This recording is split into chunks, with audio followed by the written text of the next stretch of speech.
Teacup and emptiness, the art of letting go. The visitor arrives. Far away, nestled between mist-covered mountains, there stood a small Zen monastery. Surrounded by bamboo groves and the stillness of the hills, it seemed to exist outside of time. Morning fog would lift slowly, like the rising of a dream, and in the evenings, soft chimes rang through the valley like whispers of ancient thought. Every morning, the monks would sit in silent meditation. At dusk, the temple would dim with no words exchanged. Life moved gently, rhythmically, like a flowing stream. One morning, a gentle knock echoed at the old wooden gate. A young monk opened it to find a man dressed in refined robes, clearly a visitor from the city. His shoes were polished, his hands manicured, but his eyes were restless, heavy with thought. "I am a professor of philosophy," the man introduced himself. "For many years I've studied Zen. I've read the words of Dogen, Linji, and Hakuin. But something still escapes me. I believe your master may help." The monk bowed politely and led him inside. The visitor removed his shoes and stepped barefoot onto the cool stone path. His steps echoed in the stillness of the monastery. The master and the silence. Zen master was waiting in the garden's tea house. He sat on a cushion, calm as a stone in the river. Before him were 2 teacups and a small pot of tea. His eyes were closed, his breath barely noticeable, like the breeze that moved the nearby lanterns. The professor bowed deeply and sat across from him. "I have come seeking understanding," the professor began. "I've devoted years to studying Zen, but the truth still slips through my fingers. I am ready to learn." The master opened his eyes and simply asked, "Would you like some tea?" The professor hesitated. He hadn't expected something so ordinary, but he nodded. "Yes, please." The master began to pour. The tea rose in the professor's cup. It reached the brim, but the master didn't stop. Tea spilled over, trickling down onto the table, then to the floor. "Stop," the professor cried. "The cup is full. It can't take any more." The master gently put the teapot down, looked into the man's eyes, and said softly, "Like this cup, your mind is full. How can I show you Zen unless you first empty it?" The full mind. The professor sat in stunned silence. The meaning was clear. For all his years of study, he had come not with an open heart, but with conclusions, assumptions, interpretations. The full teacup had become a mirror. He whispered, almost afraid of the answer. "Then how do I empty my mind?" The master closed his eyes again and responded with barely a breath. He said, with barely a breath, "To empty, you must simply let go." Meditative reflection, the nature of emptiness. The mind naturally fills itself. It gathers knowledge, opinions, fears, regrets. It builds stories about the past, about the future. It grasps, it clings. But Zen is not about grasping. Zen is about returning to stillness, returning to now. A teacup is only useful because it is empty.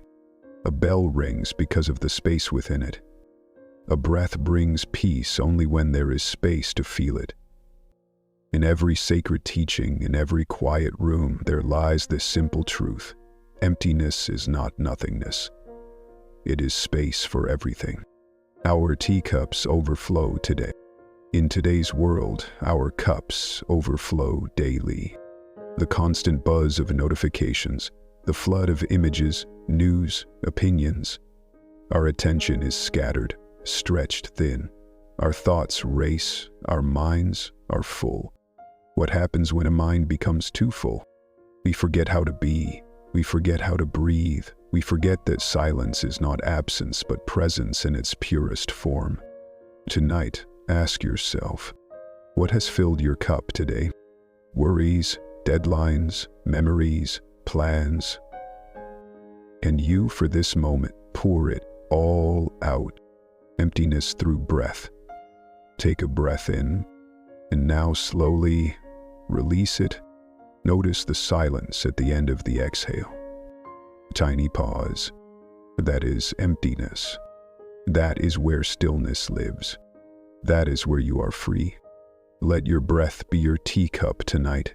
Each inhale a filling, each exhale a soft pouring away, each pause a return to spaciousness. Stay here, just breathing, nothing more. The wisdom of forgetting. In Zen, they say true knowledge begins with forgetting. We must forget what we believe about ourselves. Forget the stories. Forget the striving. Forget the need to be something. This night, you don't have to accomplish anything. You don't need to be perfect. You don't need to be wise. You don't need to know. You can simply be. No teacher, no book, no path is more powerful than presence. In stillness, you meet yourself as you truly are, undefended, quiet, vast. The courage to be empty. It takes courage to be empty. Because in emptiness, we meet what we've hidden. We face uncertainty, but beyond that uncertainty is peace. Just as the lotus grows in muddy water, just as the moon reflects in a still pond, so too does clarity arise from quiet emptiness. Let go of needing to understand. Let go of needing to fix anything. Let your thoughts pass like clouds. Let your worries melt like snow. Return to the empty teacup. Preparing for sleep, returning to stillness. Imagine now you are in that little tea house, a quiet room of wood and paper walls. Outside, bamboo rustles gently. Inside, steam rises from a cup of warm tea. The Zen master has left, but you remain. And it's peaceful, simple, safe. You cradle the cup. It is no longer overflowing. It is empty. And in that emptiness, there is peace. Let your breath follow the steam, slowly rising, slowly fading. With every exhale, release something. With every inhale, soften. Sleep does not need to be chased. It comes when there is space. Final words, you are already whole. Zen teaches us not to seek wholeness, but to notice it. Not to change the world, but to see it clearly. Tonight the story is simple. A cup was too full. The teacher poured without stopping, and in that gentle overflow, truth appeared. You are that cup. You are that tea. You are the silence between thoughts. You don't need more. You don't need answers. You don't need to search. You just need to empty. To rest. To be. Close your eyes now. Breathe. Empty your cup. And remember, you are already whole. Exactly as you are, the right time. When will I awaken? The restless student. There was once a young monk who lived in a mountain monastery nestled among winding pines and ancient stones. His name was Rio, and his heart was sincere. From the day he entered the monastery, Rio had one burning question. Is it better? Crimson asked, just as hard. When will I awaken? He had heard stories of sudden enlightenment, of brilliant flashes of realization beneath cherry blossoms, of monks who had found truth in the clang of a bell or the drop of rain on a leaf. Rio longed for this moment. He meditated, chanted, swept the temple floors with great care, and read the ancient sutras by candlelight each night. And yet no awakening came. One crisp autumn morning, Rio approached the master, an old, silent man whose gaze felt like a still lake. Bowing deeply, Rio asked with longing in his voice, "Master, when will I be enlightened?" The old master looked up from his tea, smiled gently, and replied, "When you stop seeking it." The paradox of seeking. Rio's heart sank.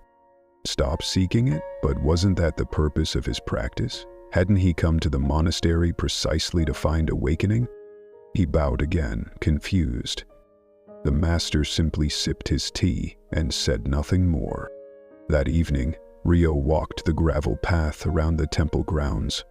The red and orange leaves crunched beneath his feet. In the distance, a bell rang for evening meditation. And still his question echoed. How can I awaken if I stop seeking? But the wind offered no answer. Only the soft rustling of leaves. Me silence. The bamboo lesson. A week passed. Then another. Then one evening the master called for Rio and led him to the back garden, where bamboo grew tall and straight. He pointed to a particularly graceful stalk swaying in the breeze. Dated. Tell me, he said, how does the bamboo grow? Rio thought carefully. It receives sunlight, water, and care. The master nodded.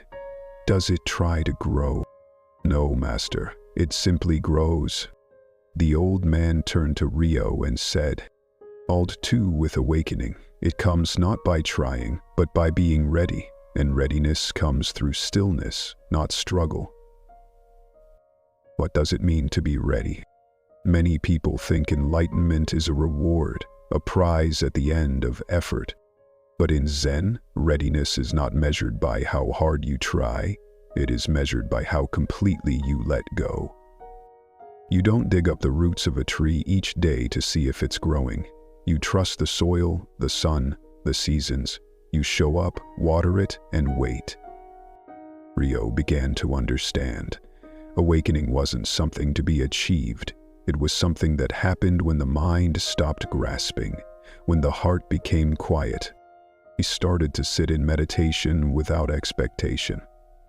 Not to become enlightened, not to feel peaceful, not to accomplish anything. He sat simply to sit. The whisper of wind.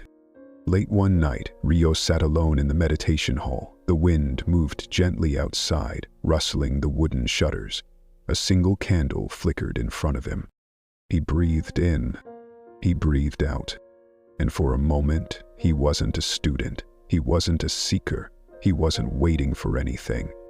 He was simply there, breathing, present, alive. No insight struck him. No visions appeared. And yet, he felt full, clear, whole. How was this awakening? Maybe not. But for the first time, Rio wasn't concerned with the answer. Awakening and the present moment. Zen masters often say, the gate to awakening is always open, but the mind keeps walking past it. We often look outside of ourselves for meaning, truth, peace. We believe it will come when we are finally healed, when we've done enough, when everything is quiet. But the truth is here, in this moment, in this breath, in the hum of silence between words. You don't need to earn it, you don't need to wait, you only need to stop running. Awakening is not something that happens later. It's something that is recognized now. The unfolding flower. Imagine a lotus flower. It doesn't bloom because it forces itself open. It doesn't cry out to the sky. When will I blossom? It simply opens when the time is right. It receives the light. It roots in the mud. And quietly, without struggle, its petals unfold. You too are a flower. You too are unfolding. And your awakening will come, not because you chase it, but because you're already on the path. Even now, even here, even in this moment as you listen. For the master meant, the master's words, it comes when you stop seeking, are not a command to give up. They are an invitation to rest. To let the tension drop from your shoulders. To soften your grasp. To return to now. Because when the seeker disappears, only truth remains. Rio began to notice the small awakenings. The light through the leaves. The sound of his own breath. The kindness in an old monk's eyes. the stillness of the sky. Each one a tiny bell, each one a moment of arrival. Tonight, let go. And now it is night. Perhaps you too have been seeking peace, seeking sleep, seeking clarity, seeking meaning. Let this be your bamboo grove. Let this be your mountain monastery. There is no need to chase anything tonight. You don't need to achieve sleep. You don't need to solve life. You may simply be here, listening, breathing, drifting. Let yourself fall into stillness. Not because you worked hard enough for it, but because you're already home. Final teaching. The seed within. The master once said, enlightenment is not something added to you, it is something uncovered from within. You are already complete. You don't need fixing. You don't need to be better. You don't need to be perfect to rest. Tonight, let every breath be a blessing. Let every pause be a prayer. Let every moment carry you deeper into the heart of now. You are not waiting for awakening. You are the awakening. You are not searching for peace. You are the peace. You are the wind in the trees, the moon on the water, the silence between sounds. So rest now, gentle soul. Sleep not as escape, but as return. Return to the quiet within. Return to yourself. And when morning comes, rise like the bamboo. Straight, soft, ready. No longer asking when, but simply walking, present, alive, the clouded mind. There once was a young monk named Tenzin, whose days in the monastery were filled with silence, sweeping, and meditation. And yet, despite the stillness of his surroundings, Tenzin's inner world was never quiet. His mind swirled with thoughts, memories of childhood, worries about his progress, doubts about whether he was doing things right. No matter how hard he tried to meditate, thoughts would appear like waves on a lake, sometimes fast and overwhelming, other times slow and sticky, but always present. He feared he was failing. The sky and the storm. One rainy afternoon, Tenzin sat in the temple garden, watching gray clouds gather across the sky. Thunder rumbled far away. Rain pattered gently on the roof tiles. His master, an old monk with eyes like clear water, sat beside him without speaking. After a long silence, the master said, "Tell me, Tenzin, what do you see?" Tenzin sighed. "I see dark clouds, heavy ones." The master nodded. "Yes, but do you also see the sky?" Tenzin paused. "No, not anymore." The master placed a gentle hand on his shoulder and said, "The sky is still there, it hasn't gone anywhere. The clouds only cover it for a time. You are the sky." The master stood, stepped out into the light rain, and lifted his arms to the heavens. Then he said, smiling, "You think you are the clouds, Tenzin, but you are the sky." These words struck something deep in the young monk's heart. He had spent so long identifying with his thoughts. Each worry, each regret, each craving felt like a part of who he was. But what if they were just clouds? What if beneath them, always, there was space, clarity, peace? Watching the clouds. That night, Tenzin did not try to stop his thoughts. Instead, he sat in meditation and imagined himself beneath a vast blue sky. He let each thought drift across his awareness like a cloud. A worry about the future? A long, thin cloud. The memory from childhood? Faded, a dark rain cloud. A moment of joy? A golden puff of white. He watched them all and let them pass. Some stayed longer, some changed shape, but none were permanent. and none, he realized, were him, the practice of space.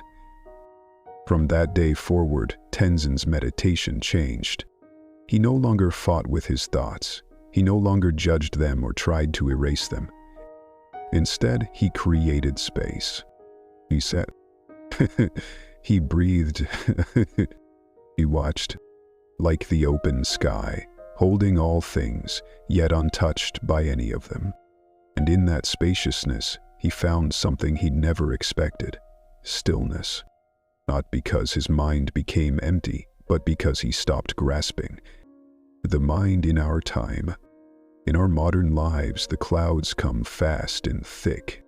Notifications, news, memories, obligations, comparisons, inner critics. Each thought asks us to believe it. Each emotion begs for our attention. But what if we didn't follow every thought? What if we didn't react to every inner storm? What if we simply sat and watched?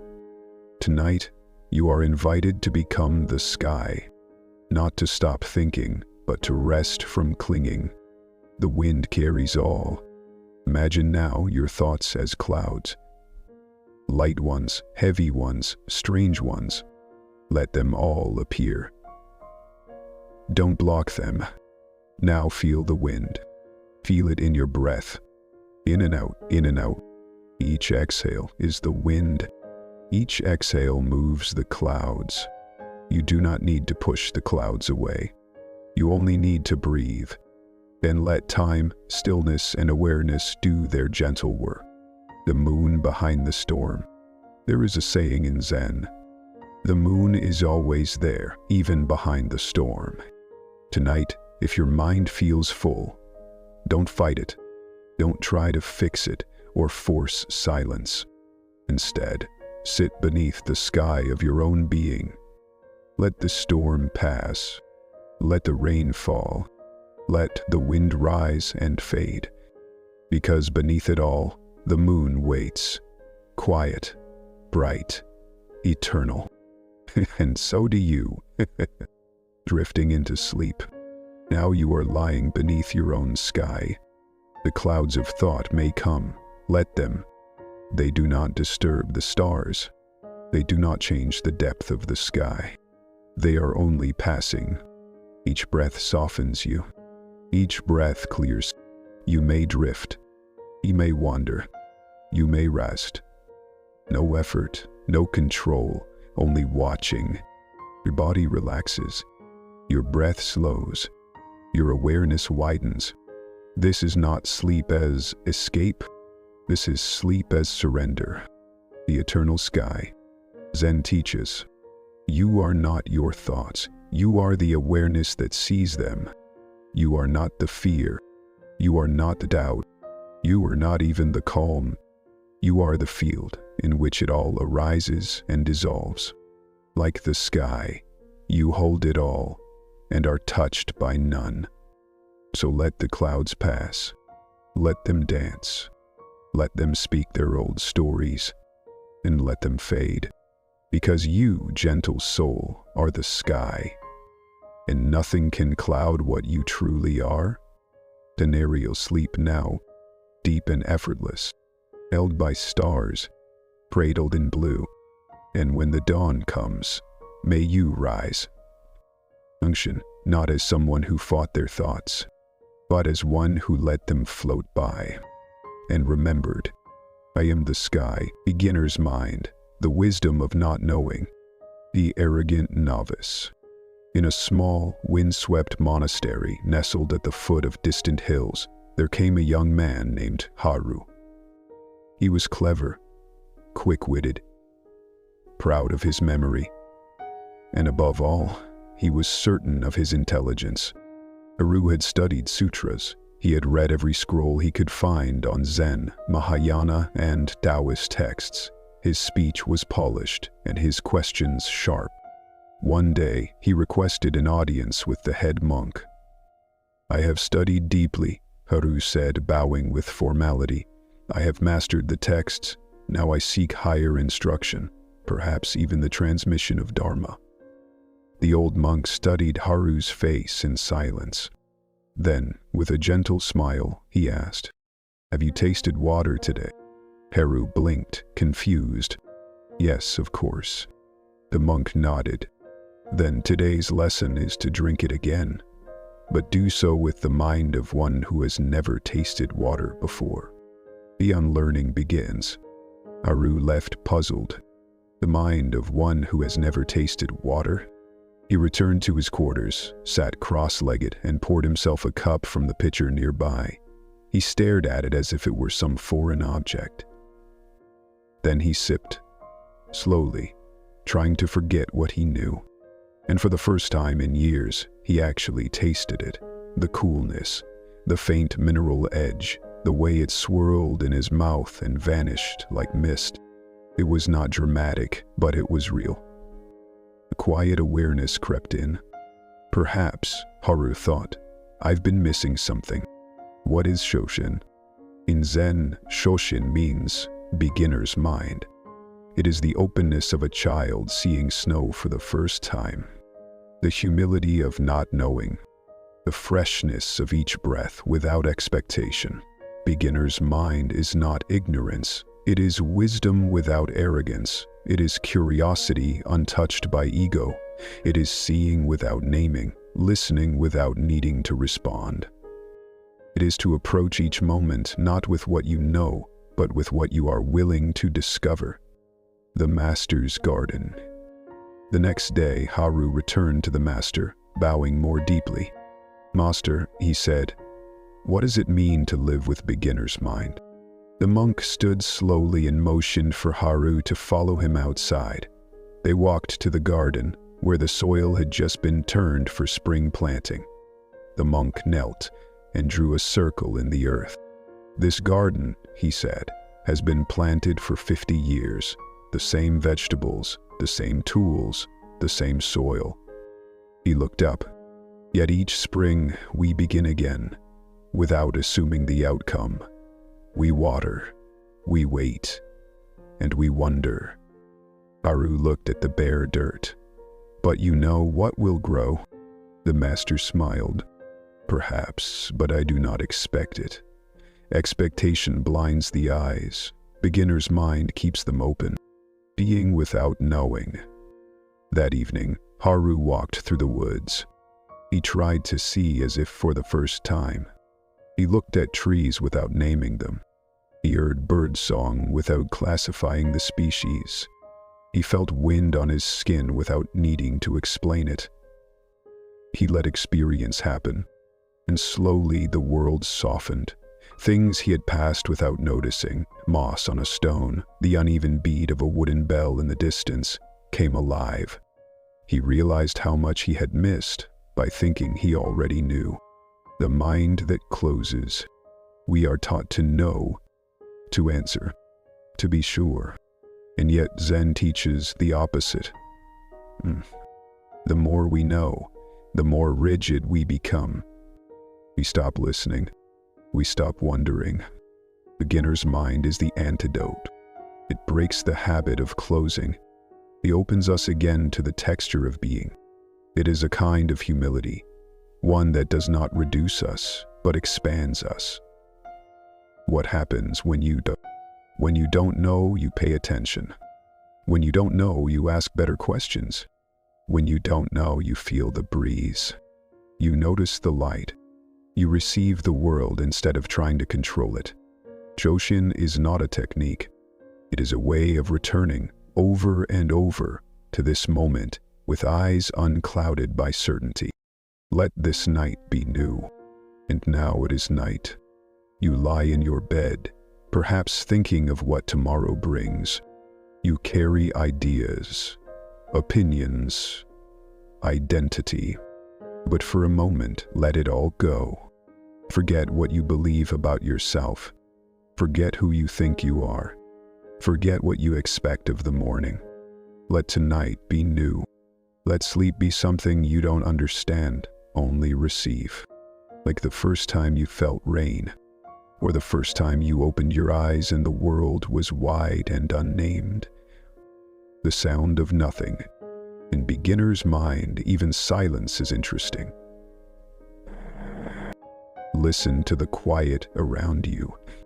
Not to judge it, not to fill it. Just to hear, this is the temple of now. You are not here to perform. You are not here to succeed at sleeping. You are here to be alive in this moment without needing to understand it. You were always new. Zen teaches that every breath is a beginning. Every moment is a gate. Even now, you are beginning again. Not because you have failed, but because the mind that is willing to start over is the one closest to truth. Aru eventually stopped trying to be a master. Instead, he became a gardener of awareness, a tender of curiosity, a listener to the moment. May you too become such a beginner. Not childish, but childlike. Not empty-headed, but open-hearted. Not unaware, but unafraid of not knowing. Now, return to your breath. Let go of answers. Let go of effort. And sleep as if for the first time. Softly, wonderfully, completely. The silent teacher. Nature speaks without words.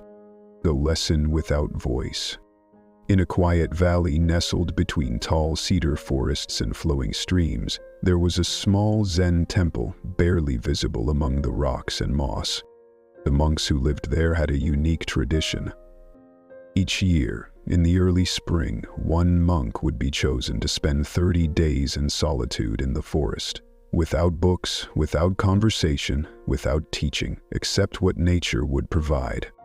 It was called the month of silence, and this year it was given to the youngest monk of all, a boy named Jun. Jun was nervous. He had only been in the monastery for a year. He still stumbled over the chants, still questioned himself during zazen, still wondered if he truly belonged. But the master chose him with only one sentence. You are ready to hear what cannot be said. Into the forest. Jun carried a small pack, rice, a bowl, a blanket. He wore a simple robe, and in his hand, he held no staff, only his breath. He bowed deeply to the master, who gave no instructions, only a quiet smile. And then Jun walked deeper into the woods, until the last rooftop disappeared behind leaves. He set up a small camp near a stone beside a stream. And for the first time in his life, he was utterly alone. No voices, no clocks, no path to follow. Only birdsong, water, wind, at first noise. The silence was not peaceful at first. It was loud. You noticed every branch that cracked, every bug that moved near his mat. But even louder were the thoughts in his mind. What if I fail? What if nothing happens? What if I'm not enlightened enough? These questions echoed inside his skull like bells with no one to ring them. But the forest didn't answer. The trees didn't care. They only stood. They only breathed. The first teaching. After 3 days, something began to shift. Jun noticed the moss growing in perfect spirals on the rocks. He saw ants carrying crumbs up a tree, without complaint, without confusion. He heard the stream whisper, not words, but rhythms. Everything was doing without thinking. A thought came to him gently. The pine does not strive to be straight, it simply is. That night, he sat by the water and whispered to himself, "Can I be like that?" The tree that waited. On the 7th day, Jun found a tree. Old, tall, covered in lichen, one branch broken, one root above the earth curling like a sleeping dragon. He sat beneath it. Every day after that, he returned to the tree. He didn't speak to it, but he sat with it. He observed how it held space, to how it moved only when the wind moved it, how it offered shade without asking for praise. It had no doctrine, no temple, and yet it taught without a single word. Nature doesn't hurry. On the 15th day, June watched as a butterfly emerged from a cracked cocoon. Its wings were wet and wrinkled. It hung in stillness, waiting. Only after long silence did it begin to open. No rush, no rush. June realized the butterfly had never read a sutra. It had never meditated, and yet it embodied grace. Nature did not need to be improved. It only needed to be seen. And he thought, perhaps so do I, returning to the breath of the world. As his time passed, June stopped trying to interpret nature. He no longer needed the forest to give him wisdom. He simply received what it gave: the coolness of morning mist, the sound of an owl at dusk, the rhythm of his own steps. The world was breathing, and he was part of it. The boundary between self and world began to thin. June forgot his roles, his worries, his name, and in that forgetting he found peace. A leaf falls. On the 26th day, as June sat beneath his tree, a single leaf fell into his lap. Yellow, fragile, still warm from the sun. He did not grasp it. He did not question why. He simply watched. The leaf did not resist its fall. It did not cling to the branch. It surrendered to the wind. June smiled. "Is the way," he whispered, coming home. When the 30 days were over, June returned. He walked slowly through the trees, as if leaving behind a great cathedral. At the temple gate, the master waited. June bowed. The master said, "What did the forest say?"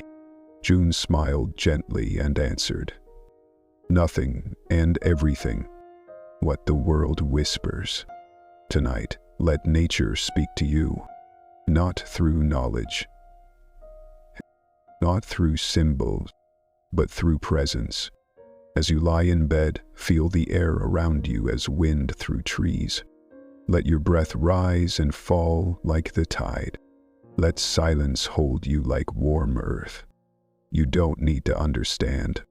You don't need to achieve peace.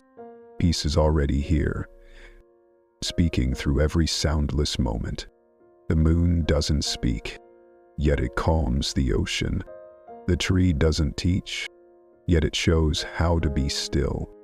The night become a stone beside the stream, a bird in a resting branch, a quiet flame in the dark. Nothing more is needed. You already belong. Zen teaches us this. Nature does not hurry, yet everything is accomplished. You don't have to be more than you are. You don't have to earn rest. You only need to return. Return to now. Return to your body. Return to breath. And let the forest within you remember. You are not separate from the wind, not separate from the stars, not separate from peace. You are not a student of nature. You are nature. So sleep, sweet one, held by earth, watched by sky, taught by silence, and in the silence, everything speaks. The real home, returning to the heart. The monk who wandered. Once, in the mountains of northern Japan, there lived a Zen monk named Koji. Unlike the other monks, Koji could never stay in one place for long. The stone paths of the monastery, the quiet halls of meditation, they all felt temporary to him, transient. He would often ask the elder monks, "Where is my true home?" Some told him, "Your home is here in this monastery." Others said, "It is wherever your feet touch the ground." But Koji remained unsatisfied. He longed for a deeper answer, something not spoken, but felt. And so, one morning he packed a small cloth bundle, bowed to the temple bell, and began walking southward into the forests, valleys, and distant places. He was seeking home, the pilgrim's road. Koji's feet carried him for months. He walked barefoot through wet grass and dry stones. He crossed rivers with trembling legs. He slept beneath stars, beneath roofs of straw, in caves, and on temple steps. Everywhere he went, he asked, "Where is the place I truly belong?" And each time, he received a different answer. One old farmer said, "Home is where the harvest feeds your hands." A boatman replied, "It is wherever the tide returns you." A mother with a newborn whispered, "It is where love does not leave." But still, something was missing. Koji's heart remained unsettled. The rainy night and the question. One autumn evening, a storm rolled through the forest. Thunder cracked the mountains, rain poured in sheets. Koji took shelter beneath a rocky overhang. Cold, soaked, alone. He wrapped his robe tighter and whispered aloud, "What if I never find it? What if there is no real home?" The wind answered with silence. But just as he was drifting to sleep, he heard the sound of soft paws. A small wild dog had curled beside him, seeking shelter too. Neither spoke, neither moved. They shared the cold, they shared the space. And in that shared stillness, something shifted. Koji began to cry, not from fear, not from sadness, but from a strange sense of being held, not by walls, not by words, but by the moment itself. The master who spoke of no place. When spring came, Koji returned north, his feet tougher, his eyes softer. At last, he climbed the hill of a remote Zen temple high above the world. There lived an old master known only as Jaku, the quiet one. Koji bowed and asked the question he had carried for so long. "Master, where is my true home?" Jaku looked up from his broom, smiled, and said, "The one who asks that question is already home." What is home, truly? In Zen, home is not a building. It is not your birthplace. It is not a place you reach by walking. Home is the place within you, where you are not afraid to be still, where you are not trying to become someone, where you are not judging this moment. It is the space beneath the thoughts, the awareness behind the eyes, the silence beneath all sound. Home is not where you arrive. It is where you return. Where you are is enough. The mind wants to move, to search, escape. It says, "I'll be at peace when, I'll rest when I've found it." But the heart is wiser. The heart says, "Stop here." Zen teaches, nowhere to go, nothing to seek. The way is not forward, the way is in.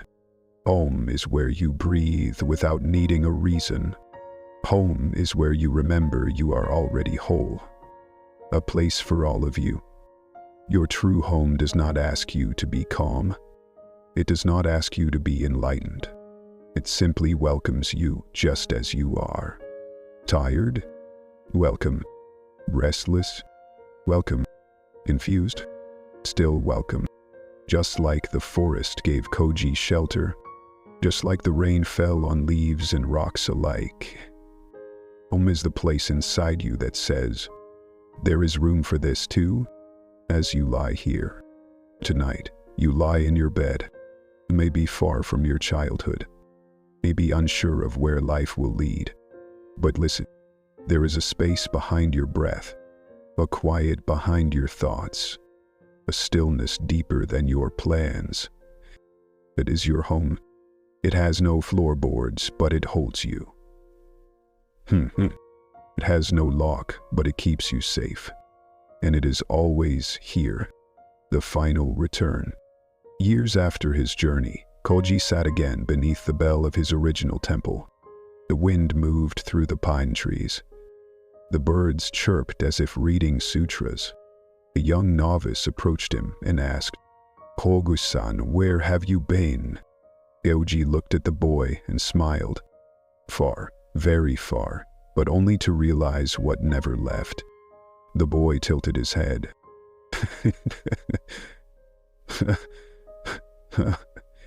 Did you find your real home? Koji closed his eyes, felt the breath in his belly, and answered, I never left it. The whisper before sleep. And now, dear soul, let this story become your lullaby. You are not missing anything. You are not lost. You have not fallen behind. There is a place beneath all worry, a space before every thought, a breath that brings you back. It is yours. No one can give it to you, and no one can take it away. Just rest now in your true home, where the ceiling is sky, the walls are stillness, the door is breath, and your heart is enough. Sleep deeply. You are already home. The bamboo bends, strength in softness. The storm that snapped the tree. In a quiet valley, not far from a river's edge, a storm once tore through the land. Winds screamed across the hills, rain fell sideways in sheets. When morning came, the forest was strewn with debris, branches, petals, broken trunks. In the middle of the chaos stood a tall pine tree, now split in half, its proud trunk cracked by the force of the wind. And yet nearby, in the low soft earth, stood a grove of bamboo, unharmed, bowed perhaps, but unbroken. Traveling monk passed by and paused to reflect. He whispered, the rigid fall, the soft endure. The boy named Nari. In a mountain temple high above the valley, a boy named Nari was training to become a Zen monk. He was strong, disciplined, and eager to do everything right. He sat in perfect posture, he followed rules with precision. He tried hard, so very hard, to be a perfect student. But inside, Nari often felt tight, coiled, anxious. If someone corrected his form, he stiffened. If his thoughts wandered during meditation, he scolded himself. He believed strength came from control, that stillness came from force. One day, after a tense morning of meditation, his master gently said, you sit like a rock, strong but unmoving. Let us visit the bamboo. A visit to the bamboo grove. The two walked down a winding path to a grove just beyond the temple grounds. The bamboo stood in slender rows, leaves rustling softly in the breeze. Watch, the master said. A gust of wind came over the hill. The bamboo bowed, gracefully, then stood again. It did not resist. It did not snap. It moved with the wind, not against it. The master turned to Nari and said, this is the secret of lasting strength. Softness is not weakness. In Zen, there is a deep teaching. True strength is not hard. It is soft, flexible, yielding, like water, like bamboo. Western thought often equates power with control, with dominance, with resistance. But Zen shows us another way. The strongest mind is not the one that never wavers, but the one that bends without breaking. The strongest heart is not the one that hardens, but the one that stays open in the storm. The master's test. One evening, the master gave Nari a strange assignment. Tomorrow during meditation, do not sit like a statue. Sit like bamboo. Nari was confused, but the next morning he tried. He relaxed his shoulders. He allowed his breath to sway his body. He imagined wind moving through his spine. And for the first time, he let go. He did not force himself to concentrate. He did not tighten against his thoughts. He let them come and go. And in that softness, he found something deeper than focus. He found peace. What happens when you yield? When we stop resisting the world, something changes. A difficult thought comes. We watch it pass. An emotion rises. We breathe with it. An insult, we allow space before we react. This is not weakness. It is clarity. It is wisdom without armor. It is knowing that pain does not need to define you, that discomfort is not danger, that not everything needs to be controlled. Bamboo does not argue with the wind. It dances. The stiff branch breaks. Many people live like pine trees. They stand tall, hold firm, push back. But when life sends a storm, breakup, a loss, a failure, they snap. Zen invites another way. Live like bamboo, and when needed, root yourself gently. Let go of what is too heavy. And no, bending is not defeat. It is wisdom in motion. The night wind and the smile. One night, Nari sat beneath the bamboo grove. A strong wind came down from the mountains. He felt it rush through his robe, tugging at his sleeves. The bamboos swayed. So did he. He closed his eyes. For the first time, he didn't hold his breath. He breathed with the wind, and something inside him, the tight knot of always needing to be right, always needing to be in control, unwound. He smiled in the dark. He was not afraid of bending anymore. A teaching for the sleepless. And now you lie here. Perhaps your mind has been stiff today. Perhaps your heart has resisted an emotion, a memory, a truth. Let it go. You do not need to be firm now. You do not need to hold anything. Let your thoughts come like wind. Let your body yield to the bed. Let your breath sway like the leaves. You are bamboo tonight, and you are safe. Yielding is returning. Zen teaches. Water is soft, and yet it wears down mountains. So too, the heart that lets go will endure all things. You don't need to resist this moment. You don't need to master the night. Just return. The breath. To presence. To the quiet place beneath all trying. You are not here to be perfect. You are here to feel the wind and not fear it. Sleep now, gentle soul. Like bamboo. Rooted. Unbroken. The sound of one hand, hearing the unhearable. The question without an answer. In a hilltop monastery, where the clouds kissed the eaves and the wind wrote poems through the trees, a young novice named Ren began his training. He was quiet by nature, more inclined to listen than to speak. But even in his stillness, Ren's thoughts were restless. He could sit for hours without moving, and yet his mind raced in circles. One morning, his teacher gave him a koan, a Zen riddle meant not to be solved, but to be lived. The master asked, "What is the sound of one hand clapping?" Ren blinked. Was this a trick?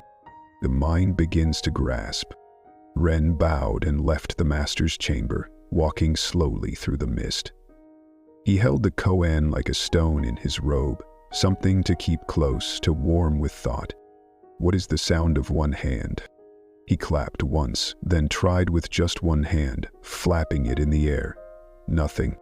He tried rubbing his fingers together. Still, no answer. He stayed up late thinking, sketching ideas. Metaphor, a symbol, a joke. But the question echoed deeper than logic, like a bell rung without a sound. And inside, something stirred. What is a koan? In Zen, a koan is not a puzzle to be solved. It is a doorway to deeper seeing. The key that doesn't unlock the world, but unlocks the one who is looking. Koans short-circuit the mind. They dissolve logic. They uproot what you think you know. Because truth in Zen is not something found in ideas. It is what remains after ideas collapse. With Ren's struggle, days turned to weeks. Ren did not sleep well. He walked the paths in silence, the koan buzzing in his mind. He would ask himself again and again, What is the sound of one hand? And a voice inside would say, "You're close." Another voice, "You're lost." And another, "There is no answer." He began to feel discouraged. The harder he tried, the further away it seemed. One night, he whispered, "Won't it reveal itself?" But the wind said nothing. The master's smile.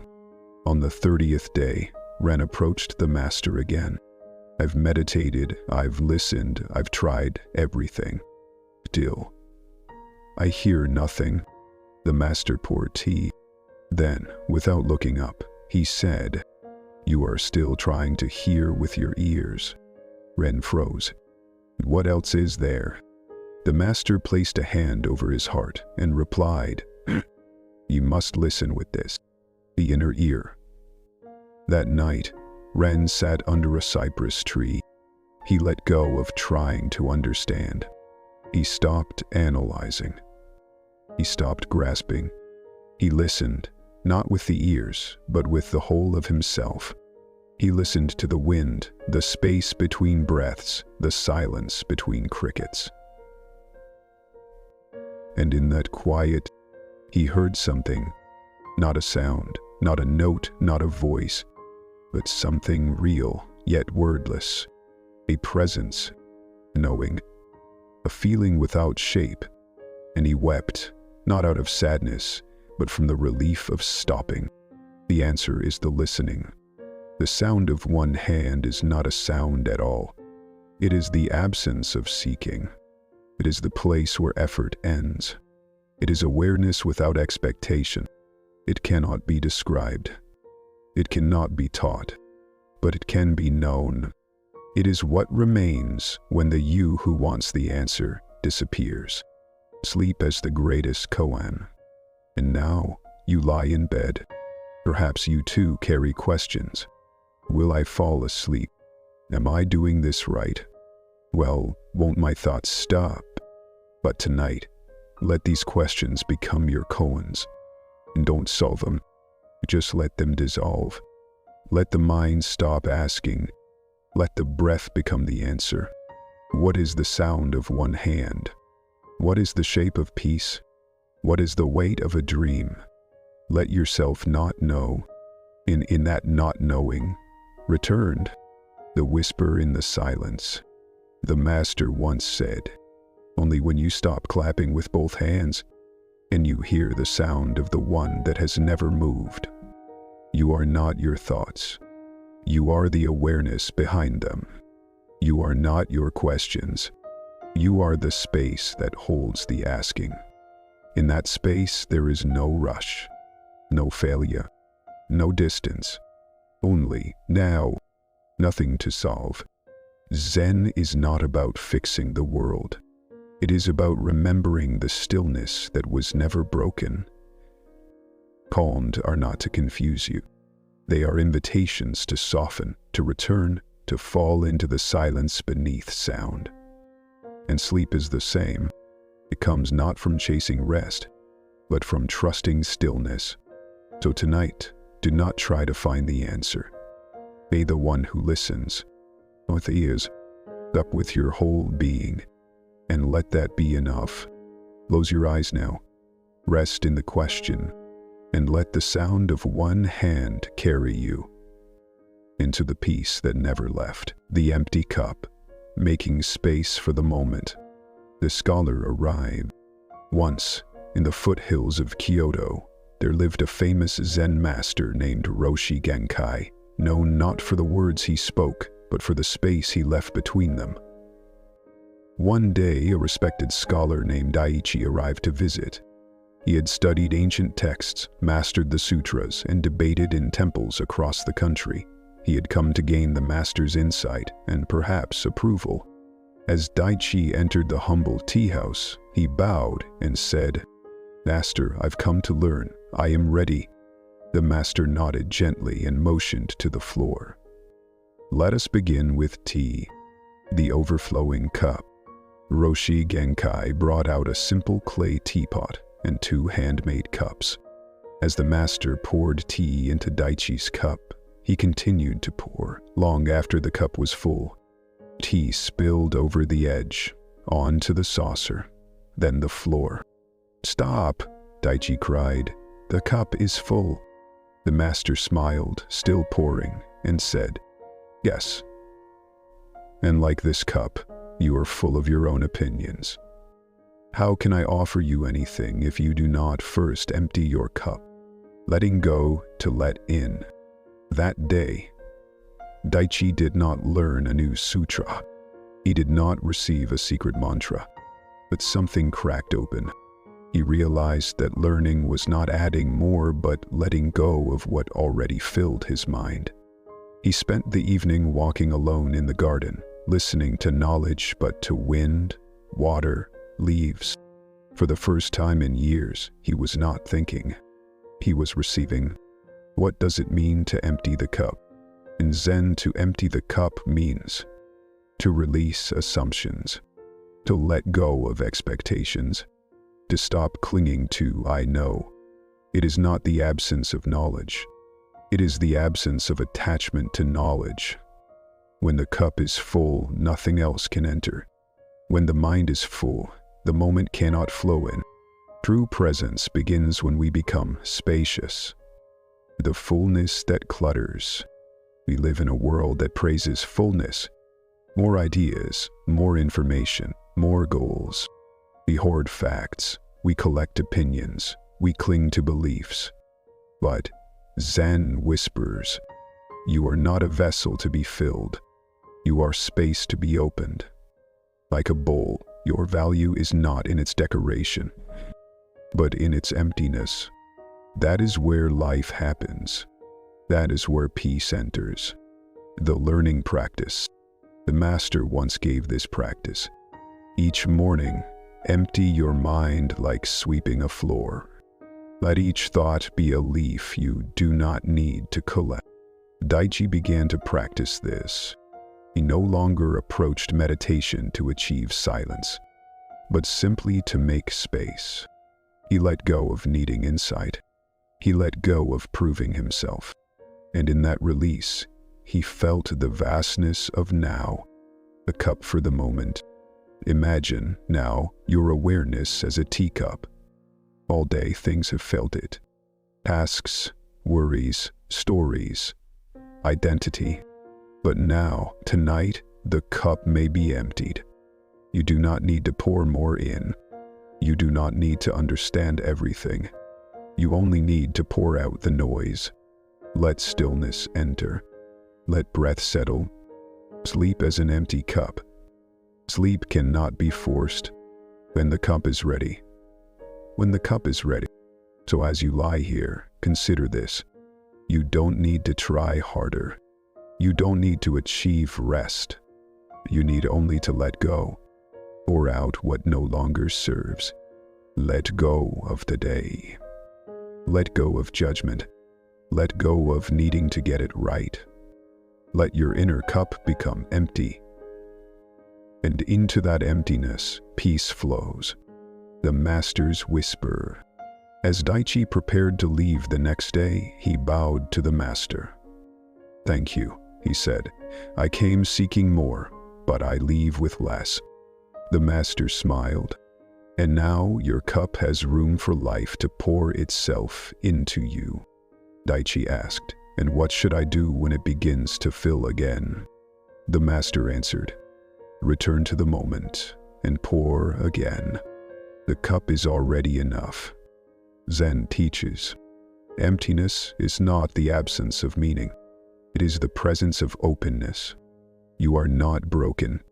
You do not need to be filled to be whole. You only need to breathe, to release, to rest. Let your inner cup rest quietly tonight. Turn. Nothing to prove, nothing to grasp, nothing to fix, just space. Still, wide, quiet, young. And in that emptiness, everything that matters will arrive, unhurried, unforced. Good night, gentle soul. Your cup is now empty, and it is beautiful. The gate without a door, the pathless path, the wanderer who sought the gate. In a quiet corner of Japan, surrounded by mist-covered peaks and old cherry trees, there lived a man named Tomo. Tomo was a seeker. He had studied with monks, sat in silence with sages, crossed deserts and rivers in search of enlightenment. But always, deep inside, he felt something was missing. He had read about a place, a sacred gate called Mu, beyond which all questions ended and peace began. He believed that if he could just find that gate, he would finally arrive.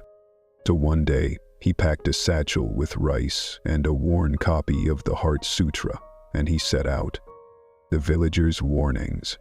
Tomo asked everyone he met, "Where is the gate of Mu, the one that opens to true understanding?" Some shook their heads. Others smiled kindly, as if humoring a child. An old woman selling sweet rice cakes said, "There is no such gate, but you are welcome to rest." The fisherman replied, "The moment you stop looking, you may find it." But Tomo kept walking, driven by longing. He told himself, "I cannot rest until I pass through it." What is Mu? In Zen, Wu is not just a word.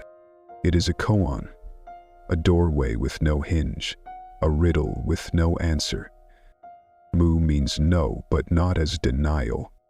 It is emptiness, openness, freedom from fixed ideas.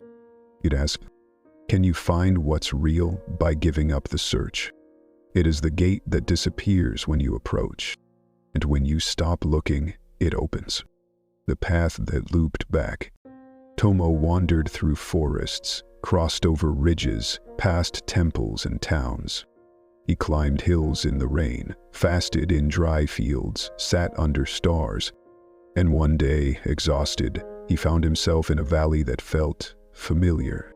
There was the same cherry tree, the same well, the same path curving to the same bend. He had returned to where he began. Confused, he sat by the tree and whispered, "Have I gone in circles?" And the tree did not answer, but the breeze did. The monastery with no door. That night, Tomo reached a small monastery with crumbling stones and a gate without doors. He entered and found an old monk sweeping leaves. Tomo bowed low and said, "I've searched the world for the gate of Mu. Is it here?" The monk paused, tapped the broom lightly on the earth, and said, "You passed through it when you stopped looking." Tomo stared. The monk smiled. "You cannot arrive at Mu. You can only stop leaving. The pathless path." Zen teaches, the path is not a line to walk. It is the ground you already stand on. We spend our lives reaching forward, outward, upward, but truth is not far. It is close. So close it cannot be seen. It is your breath, your stillness, this very moment. The gate is not at the end of the road. It is the road, and you have never been outside it. What happens when you stop? Tomo began to weep, not out of despair but from the soft ache of recognition. He had traveled so far to discover that peace was not a destination. It was the space between thoughts, the silence between steps, the stillness within the seeking. He lay that night beneath the stars, eyes open to the sky, feeling no urgency to arrive anywhere. The gate had vanished, and that was the greatest relief of all. You too are at the gate. Now you lie here. Perhaps you've also traveled far, in mind, in body, in longing. Perhaps you've asked, when will I find peace? When will I feel whole? Where is the end of all this seeking? But listen, you are already here. You do not need to be fixed. You do not need to pass through anything. You are already inside the gate that has no door, and it welcomes you without question. Rest is arrival. Zen says, the path is no path, the goal is rest. So rest now. Let go of chasing. Let go of trying to understand. Let go of becoming. Let each breath return you. Let the night be a place of reunion. Let sleep be the gate that opens inward, off to something else, but to what was always waiting. The gate opens with breath. There is a moment, right before sleep, when you fall, when effort ceases, when thought pauses, when you are no longer searching. That moment is the gate, not a test, not a challenge, just breath, just silence, just being, and in that being, all questions rest. So now, dear ones, stop seeking. You are home. You are enough. You are inside the gateless gate. Sleep deeply.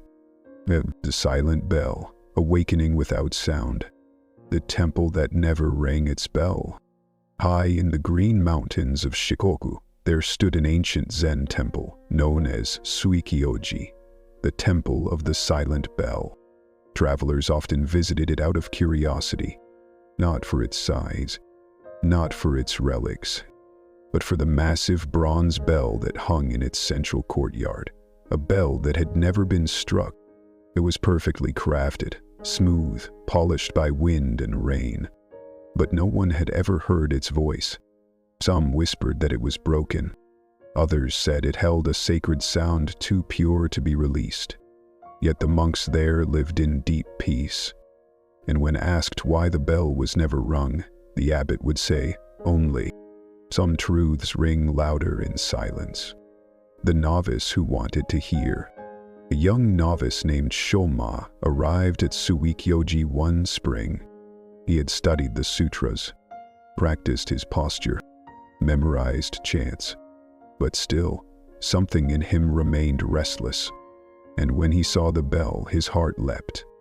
If I hear the sacred sound, he thought, perhaps I will awaken too. One morning, he approached the abbot, bowed, and asked, "May I ring the bell just once?" The abbot looked at him gently and replied, "The bell is already ringing. You must become quiet enough to hear it." The bell inside. Shoma was confused. How can silence be sound? How can something unheard be the key to awakening? He began to meditate by the bell each day. He listened closely. At first he heard only the wind, the birds, the rustle of robes. Then, over days and weeks, something subtler emerged. Not a sound, but a stillness, a vibration beneath thought, a resonance that seemed to hum through his own chest. It did not come from the bell. It came from within, the real sound of awakening. In Zen, awakening is not a thunderclap. It is not a voice from above. It is not fireworks in the mind. It is more like the sound of snow falling, the space between two heartbeats, the moment when no thought is needed. The silent bell is a symbol. It teaches that some truths cannot be shouted. They can only be known, directly, quietly, fully, when words fall away. One day, another monk joined Shoma by the bell. "Do you hear it yet?" the elder asked. Shoma nodded slowly. "I don't hear a sound, but I feel something." The elder smiled. "Then you are beginning to listen without ears." Shoma blinked. The elder continued, "Your awakening is not what enters you. It's what arises when all else settles. Listening as a way of being. To hear the silent bell is not to try. It is to be fully present. To stop waiting for something loud. To stop demanding answers. It is to listen with the body. To sense without seeking. To notice without naming. Like a leaf hearing the wind. Like a candle feeling the flame. It is awareness itself, unfiltered, unjudged, untouched by thought. The night the bell was struck. One moonless night, a thunderstorm swept over the mountain. Shoma lay awake in his straw bed, listening to wind lash the temple walls. Then, a deep sound rang out through the valley. Low, powerful, like earth itself exhaling. He rushed to the courtyard. The bell had moved, not by human hand, but by the wind or the storm or something else. It had finally spoken, and yet it was not more profound than the silence had been. In fact, it was simply a confirmation of what had always been there. You are the bell. Now, as you lie in bed, you too may be listening, maybe not for a bell, much for relief, for sleep, for peace. You wonder, when will it come? When will I feel whole again? But let me offer you this. The silence around you is already singing. The stillness you feel is already enough. You do not need a sound to awaken. You do not need a signal to rest. You are the bell, and peace rings from within you always. Sleep as the deepest tone. Sleep is not the absence of sound. It is the deepest tone your being can hum. It's not silence from outside, but the inner quiet that rises when you stop chasing the noise. So tonight, do not seek thunder. Do not seek fire. Simply return to the breath, to the weight of your body, to the feeling of now, and then hear what can only be heard when nothing else remains. The sound that needs no name. Zen says, the most beautiful sound is the one that needs no ears. You don't need to earn peace. You don't need to reach stillness. It is already here, like the bell, waiting, resonating in your chest, whispering through your bones. So sleep, sweet soul. Let the soundless sound cradle you. Let awareness be enough. You have heard the bell tonight, and it rings in you. The brushstroke, the art of doing nothing. The painter who could not begin. In the ancient capital of Nara, nestled between winding rivers and low pine groves, lived a once renowned artist named Katsuro. He was known throughout the land for his breathtaking scrolls, landscapes made of single brushstrokes, each one alive with silence. But in his old age, something had changed. Though his hands still held the brush with grace, his mind had grown crowded. Each time he sat before the paper, 1,000 thoughts swirled. Is this good enough? Or then what should I paint? Will it be better than the last? And so the brush did not move. A visit to the Zen garden.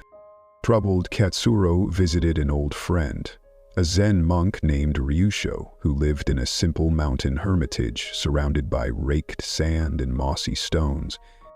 As they drank tea, Katsuro confessed, I want to paint again, but I no longer know how to begin. Ryusho set down his cup and gestured to the garden. Do you see how the leaves fall without asking what comes next? How the stones sit without needing to become something else? Katsuro nodded slowly. Ryusho smiled. Then you have already begun. The power of non-doing. In Zen, there is a deep and subtle art called Wu-Wei, the way of effortless action. It is not laziness. It is not waiting passively. It is a soft alignment with life itself. Like a river that flows not by pushing, but by allowing. Like a brushstroke that emerges not from force, or from stillness. The greatest art, Zen says, is often created when the artist disappears. The practice of emptiness. Ryusho gave Katsuro a new task. Each morning, sit before the paper. Do not paint. Do not plan. Just sit. At first, Katsuro resisted. It felt useless, wasteful. But over days, something began to shift. The noise in his mind softened. The pressure to create dissolved. The page became less of a challenge, more of a presence. He stopped, waiting for inspiration. He simply noticed the curve of light on the wood. the stillness between breaths. And one morning, without thinking, his hand moved. The first stroke in years. The brush met the page. One clean, quiet stroke. Not ambitious, not clever. Just honest. Katsuro looked at it, not with pride, but with peace. He did not know what it would become. He did not care. For once, the act of painting was enough. No goal, no fear. Just now, doing nothing is doing something. Zen teaches, don't just do something, sit there. In a world that rewards motion, effort, and noise, stillness feels like rebellion. But in that stillness, something deep awakens. Not answers, but presence. Not productivity, but connection. To do nothing is to return to being. And that, Zen says, is where the true brushstroke lives. What are you without striving? Katsuro no longer painted for galleries. He painted for moss, for wind, for tea. Sometimes just one line. Sometimes none. And yet the joy returned, because he was no longer trying to be an artist. He was simply being. The brush moved as an extension of stillness, not ambition, and his paintings began to breathe again. Tonight you too may be holding the brush. Now you lie here. Perhaps your day was filled with effort, doing, solving, planning. But here, in this quiet space, there is no need to strive. Let your body rest like Katsuro's page, open, receptive, soft. There is no painting to complete, no perfection to chase, only breath, only stillness, only this moment. You are not broken. You are not late. You are simply a canvas, ready to receive the brushstroke of rest. Sleep is the final brushstroke. When the mind stops demanding, sleep comes gently, like ink soaking into paper. Not forced, not designed, just received. So tonight, don't try to fall asleep. Let sleep find you. Don't chase peace. Let peace arrive. Let go of everything you're trying to become and return to the quiet being that's already enough. The brush knows the way. Zen says, the master does nothing, yet nothing is left undone. You don't need more knowledge, more answers, more effort. You need only to listen, to silence, to the still hand within you that has always known what to do. So sleep now, dear soul. The brushstroke is complete. The page is perfect as it is. You're the artist. You are the painting. You are the moment. It is beautiful. Good night.